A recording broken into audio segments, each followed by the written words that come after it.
Hola, hola, hola, ¿cómo están centinelas? Hoy les vengo a hablar sobre otro tema aquí en este canal y aún seguimos con las memorias, sí, con las memorias, para entenderlas y saber qué tipo de memoria nos sirve, qué tipo de memoria nos ayudaría más a nuestra forma de utilizarlas en sí. Y bueno, lo que hoy vamos a hablar es sobre el M.2 versus el SSD.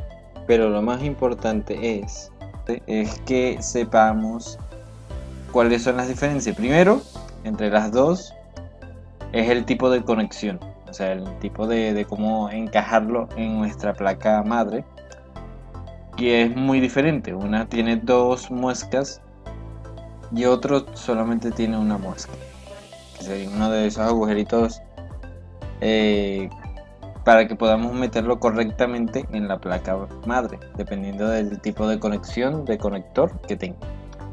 Bueno, lo más importante entre estas dos, además que posiblemente sea el precio, porque también tiene su diferencia de precio, aunque parezcan lo mismo, y tienen toda la razón, parece lo mismo,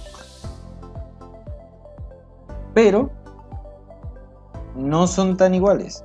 O sea, el tiempo de respuesta es casi similar en la hora de cargar el sistema operativo y entre otros sistemas que vayamos a utilizar, otros programas, otras aplicaciones.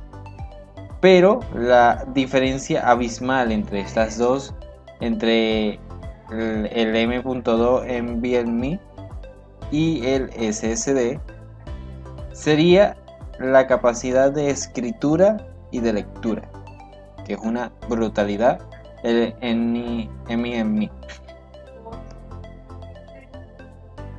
Y bueno, ¿por qué les digo eso? Porque si vayan a utilizar una memoria que posiblemente sea mucho más cara y que no nos ayudará a nuestro bolsillo, sería mucho mejor utilizar una M.2 SSD. Claro, es más barata, mucho más barata, también dependiendo de cómo la consigan. Pero lo más importante es que si no vayan a utilizar esa memoria para transferir muchos documentos o videos o carpetas grandes de contenido pesado, pueden utilizar sencillamente una M.2, un M.2 SSD, porque no va a ser tanta la diferencia que si tengamos que utilizar para documentos muy pesados, que eso ya sería el M.2 NVMe. Pero tenemos que saber que si vayamos a hacer contenido digital o de Photoshop o de cualquier otro, que son por lo general pesados dependiendo de la calidad y de los píxeles que tengan, preferiblemente se deberían ir por el M.2 NVMe.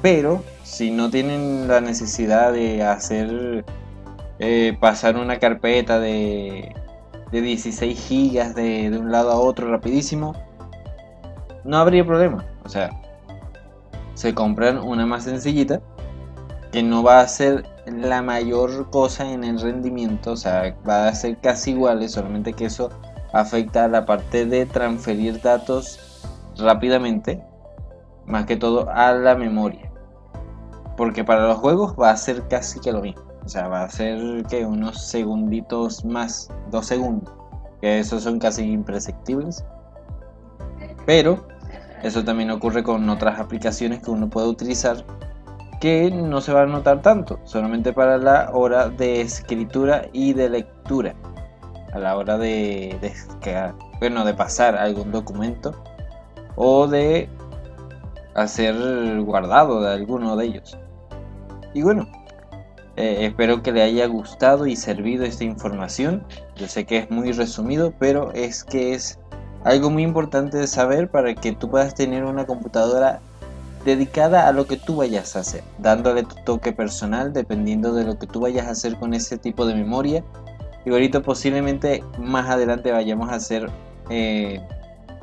algo más general, como cuáles son todos los tipos de memoria y para qué se utilizan, porque no son solamente estas tres sino que también hay otras que uno pensaría, pero ajá, ¿para qué sirve eso?